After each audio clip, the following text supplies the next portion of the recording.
Гласот на Америка на македонски. Преку една деценија вашиот прозорец кон САД. А сега, директно од студиото во Вашингтон. Добро вечер. Ова е ТВ журналот Newsflash на Гласот на Америка на македонски. Со вас во оваа емисија ќе биде Јане Бојаджиевски. Републиканскиот председателски претендент Мит Ромни се очекува да го зголеми воството врз неговиот ривал Рик Санторум во трката за обезбедување партиска номинација на денешните прелиминарни избори во сојузната држава Илинојс. Пакистан бара извинување од САД и НАТО за воздушните напади од лани, кога од пријателски оган загинаа 24 пакистански војници. На почеток, преглед на вестите. Американскиот републикански председателски претендент Мит Ромни се надева да го зголеми воството пред ривалот Рик Санторум по денешните прелиминарни избори во сојузната држава Илинојс. Анкетите покажуваат предност на Ромни од 15 поени, а во залог се 69 делегатски гласови. Поранешниот гувернер од Масачусетс веќе освои 521 делегат, додека Санторум има 253. За обезбедување партиска номинација на Републиканската партија се потребни 1144 делегати.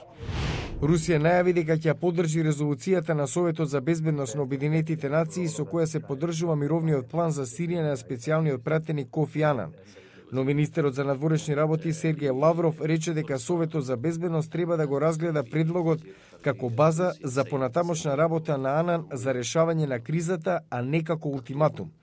Кина и Русија веќе два пати ставија вето на претходни резолуции во Советот за безбедност кои се однесуваат на Сирија, велејќи дека тоа би било мешање во внатрешните работи на земјата.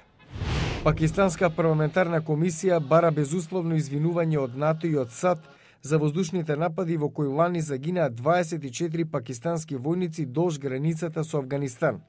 Обата дома на пакистанскиот парламент се сретнаа да дебатираат за препораките на комитетот кој треба да ги дефинира условите на новиот ангажман со САД и со НАТО. 2012 е година за избор на претседател во САД и досега најголем фокус беше ставен на трката за републиканската номинација меѓу поранешниот гувернер на Масачусетс Мит Ромни и поранешниот сенатор на Пенсилванија Рик Санторум. Но, како што ќе видиме од следниот прилог, председателот Обама има големи предизвици пред себе, додека се подготвува за реизборниот надпревар во ноември. Мит Ромни води во републиканската трка пред Рик Санторум и веројатно ќе го пренесе својот фокус на председателот Обама колку што е можно побрзо. Тој кажа, ако не го промени курсот за 3 години, нема да очекува втор мандат. Сите овде ние сме сведоци. Сите сме сведоци. Републиканската трка се претвори во бескрајна борба за делегати, што некои експерти велат дека може само да му помогне на председателот. Но растечките цени на бензинот ги влечат надолу цифрите на одобрување на работата на Обама и тоа е најголемиот предизвик за негов реизбор. Пред Белата куќа туристи од целата земја се загрижени за растечките цени, но имаат различни мислења за тоа кој е виновен за ситуацијата. Повисоки се во моментов. Јас возев до овде, ме погоди малку по джебот. Јас да сум председател, ќе мислев дека треба нешто да сторам. Мора да има нешто да се направи во врска со бензинот. Мислам дека има врска со Иран и Израел. Сите овде шпекулираат за тоа. Не мислам дека Обама има личен удел во тоа. Председателот Обама вели дека републиканците го користат прашањето со бензинот за политички напади. Нема магична формула и секој што ќе ви каже поинаку не бара вистинско решение. Тие веројатно само сакаат да го искористат моментот за политичка добивка. Некои аналитичари сметаат дека негативниот тон на кампањата на републиканците може да му оди во прилог на Обама, но се уште има многу време до ноември. Најновите истражувања на јавното мислење покажуваат тесна можна трка меѓу Обама и Мит Ромни доколку овој ја добија номинацијата. Филмска верзија на популарната серија на новели Сузан Колинс, The Hunger Games, месецот се отвара во американските киносали. Се очекува да даде уште поголем поттик на она што стана една од најлукративните сегменти на издавачкиот пазар – фикција за млади. Додека глобалната продажба на книги е опадната 5%, желбата за овие романи, многу од кои се романса со надприродното, порасна за 80%. Гласот на Америка разговараше со некој од љубителите на овој жарн во Хјустон. Во населбата Томбол, овие жени често се собираат за дружење и разговор за книги.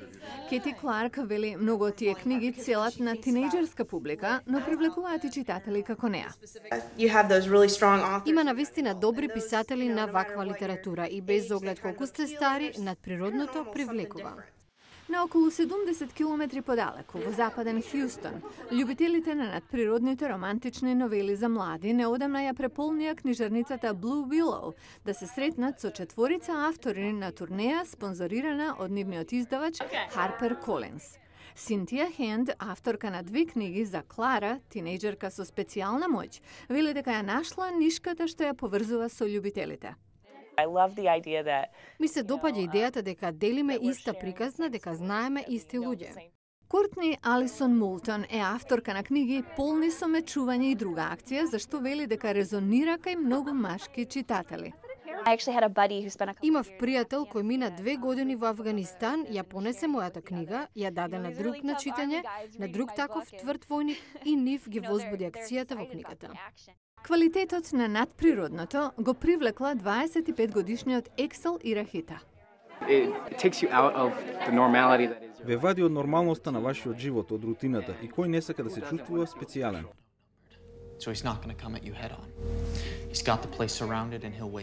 Некои приказни, како оние од серијата Twilight, имаат вампири за главни ликови, но некои, како 13-годишната Дженифер Ву, сакаат и други елементи. Сакам мистерија и неизвестност и малку убиство. Филмот Hunger Games, што излегува деновиве, се очекува уште да ја поттикне продажбата на овие книги, како што се случи со филмовите Twilight пред неколку години. А утре во News Flash, приказна за искупување.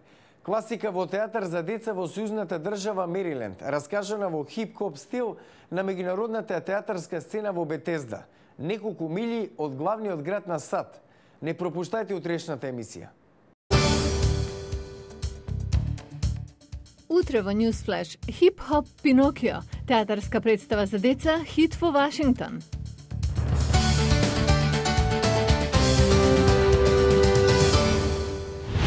Го гледавте News Flash на гласот на Америка на македонски. Јас сум Јане Боаџиевски од студиото во Вашингтон. За најнови содржини посетете и нашата веб страница glasnaamerika.com. Пријатна вечер. Се гледам утре.